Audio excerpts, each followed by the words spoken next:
உப்புமா கிண்டி வையடி அடியே உப்புமா கிண்டி வையடி உப்புமா கிண்டி வையடி அடியே உப்புமா கிண்டி வையடி அடி குப்பம்மா மகளே பேரு இல்லாம உப்புமா கிண்டி வையடி அடியே உப்புமா கிண்டி வையடி.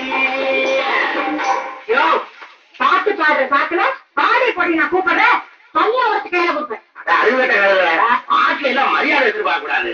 சொல்லடி அபிராமி இல்லடி முன்னால அப்படி பாடித்தாலும் அந்த ஆதிபராசக்தியவே கூப்பிட்டுருக்காங்க. ஓ அப்படியா? அது இருக்கட்டும்.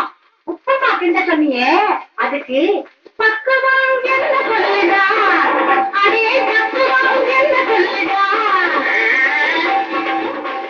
பக்குவம் என்ன சொல்லுடா?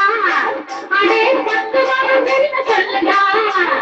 அடே மக்கு பையன் போவனே பக்கம் வந்து நிற்காம பக்குவம் என்ன சொல்லுடா?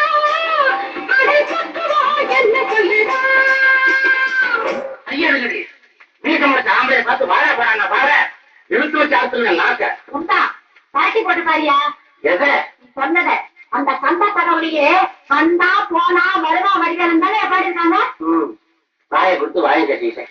சரி இனிமே அன்பாவே கூப்பிடுறேன். கண்மேயம் கண்மணிய பொன்னேயம் பூங்குயில பொன்னேர தேமொழிய அதி சமயப்பட்டு பெருச்சாரிய சௌகுமா கிண்டி வையடி சீச்சி சீச்சி கிண்டி வையம்மா.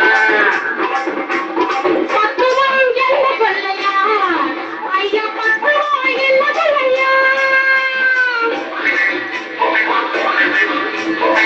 அப்படி தண்ணி ஊத்தி தை தை தை தை அறப்படி ரவா போட்டு தை தை தை தை அப்படி தண்ணி ஊத்தி அறப்படி ரவா போட்டு ஒரு படி உப்பு போட்டு உனக்கு எஜமானுக்கு உப்புமா கிண்டி வையம்மா.